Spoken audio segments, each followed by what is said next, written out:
15 मई और 16 मई का दिन सिंह राशि के लोगों के लिए कैसा होने वाला है। तो इन दो दिनों के तिथि नक्षत्र की अगर बात की जाए तो देखिए 15 मई का दिन वो दिन है जिस दिन आपकी राशि के स्वामी का राशि परिवर्तन होगा। आपकी राशि के स्वामी राशि बदलकर वृषभ राशि में पहुंच चुके हैं और बुध के साथ बुधादित्य राजयोग बना चुके हैं।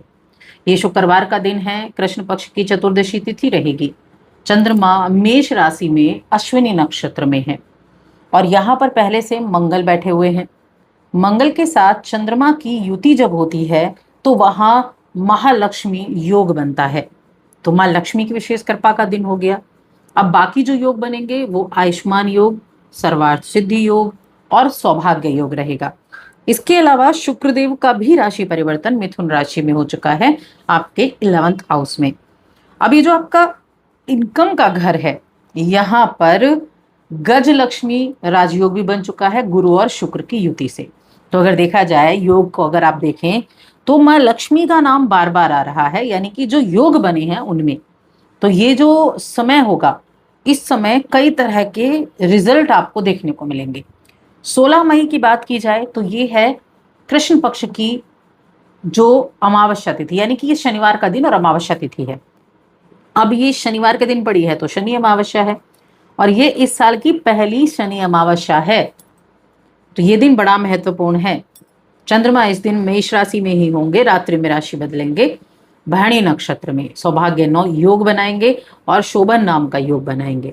तो बड़े ही उत्तम योग बने हुए हैं। अब इन योगों का प्रभाव किस तरह से आपको अपने जीवन पर देखने को मिलेगा, क्या चीजें आपके लिए अच्छी होने वाली हैं, चलिए जानते हैं विस्तार से।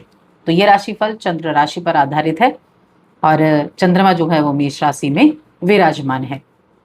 अब देखिए यहाँ दोनों दिन की अगर हम बात करें, दोनों दिनों की एक साथ ही बात करेंगे, तो सबसे पहले मैं हेल्थ की बात करती हूँ। हेल्थ के मामले में अगर देखा जाए तो इस दिन आपको थोड़ा सा ध्यान रखने की आवश्यकता है। थोड़ा ध्यान रखेंगे अपनी हेल्थ का तो ज्यादा अच्छा रहेगा।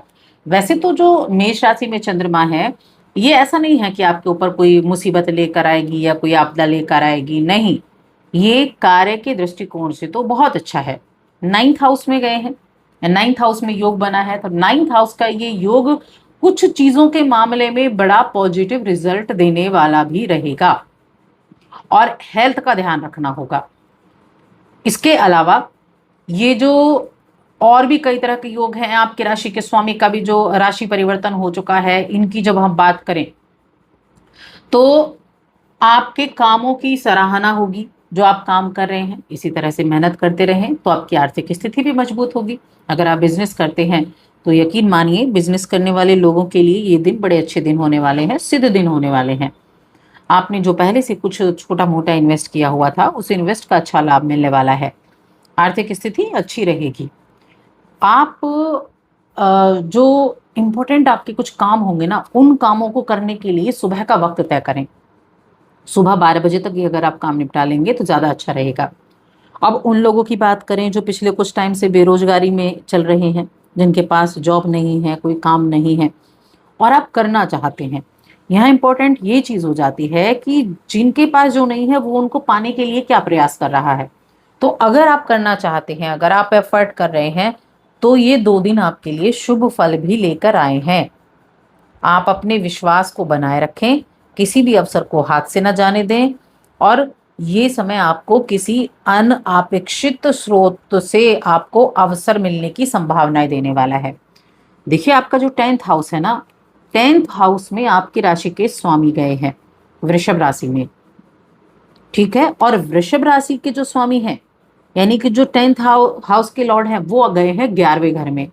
तो जॉब मिलने की भी आशाएं बहुत ज्यादा हैं कि जॉब आपको मिलेगी और जॉब के द्वारा इनकम होने की आपके लिए बहुत ज्यादा योग बने हुए हैं कि आपको इनकम प्राप्ति का योग बनेगा। वो कब बनेगा? वो तब बनेगा जब आप काम करेंगे। तो इसीलिए ये बहुत ही इंपॉर्टेंट समय चल रहा है आपके लिए। आप कुछ ऐसी चीजों से भी जुड़ेंगे कि अपने आप को आप कुछ ज्यादा ही मौज मस्ती के मूड में पाएं, ऐसी भी स्थिति यहाँ बनती दिख रही है। हो सकता है कि आप कुछ खरीदारी करना चाहते हो, कुछ शॉपिंग के लिए आप बहुत ज़्यादा आपके मन में हो रहा हो कि कुछ शॉपिंग की जाए। लेकिन उससे पहले एक बार अपनी जेब पर, अपने बैंक बैलेंस पर नजर जरूर डाल लें, क्योंकि आप काफी प्रयोगवादी हैं। इसीलिए इस संतुलन को आपको बनाए रखना होगा। जब आप संतुलन को बनाए रखें तभी चीजें आपके लिए अच्छी रहेंगी। अभी जो 16 मई का दिन है, ये शनि अमावस्या का दिन है। शनि अमावस्या का दिन बड़ा ही महत्वपूर्ण दिन है, क्योंकि एक तो अमावस्या का दिन जो है वो सिद्ध दिन की श्रेणी में आता है, पहली चीज। दूसरा, ये पहली इस वर्ष की शनि अमावस्या है, शनिवार के दिन पड़ रही है। तो इस दिन आप क्या करेंगे? इस दिन आप अपने पितरों के नाम से कुछ दान पुण्य तो करेंगे ही, क्योंकि इस दिन दान स्नान का बहुत महत्व होता है। सूर्य देव को जल भी दें इस दिन, गरीबों को कुछ आप दे सकते हैं, भोजन दे सकते हैं, कपड़ा दे सकते हैं, काले तिल का दान कर सकते हैं, ये कार्य आप कर सकते हैं। और देखिए शनि जयंती का पर्व भी है ये, तो इसीलिए ये दिन बड़ा महत्वपूर्ण है। ध्यान और मंत्र का जाप करना भी अच्छा है, जरूरतमंदों को दान देना, पितरों के नाम से तर्पण करना। ओम शन शनेश्वराय नमः इस मंत्र का जाप कर सकते हैं, शनि का आशीर्वाद आपको प्राप्त होगा। अब चलिए फिर से हम राशिफल की बात कर लेते हैं। तो राशिफल की बात करें तो आपकी राशि के स्वामी की हमने बात की, आपकी 9th हाउस में मंगल और चंद्रमा की युति। तो देखिए जो भी ट्रेवल का योग आपके लिए बना हुआ है, दूर की यात्रा का योग, 12वें घर का स्वामी 9th हाउस में गया है, तीसरे भाव पर दृष्टि डाल रहा है, तो यहाँ ट्रेवल का बहुत ज्यादा योग बन जाता है। जो बाहर जाना चाहते थे वो इन दिनों में बाहर जा सकते हैं, या फिर कोई बहुत लंबा ट्रैवल कर सकते हैं। लॉन्ग ट्रैवल, आप अपने जहाँ रहते हैं वहीं से काफ़ी लंबा ट्रैवल आपका रह सकता है, और ये कामकाज के सिलसिले में ज़्यादा बनता हुआ दिखाई दे रहा है। पहाड़ों का ट्रैवल, पहाड़ों के ट्रैवल के भी योग बने हुए हैं, तो उसके लिए भी योग है। और अपने कम्युनिकेशन पर आपको ध्यान देना है। आपका कम्युनिकेशन जितना अच्छा रहेगा उतने ज़्यादा बेनिफिट आपको देखने को मिलेंगे।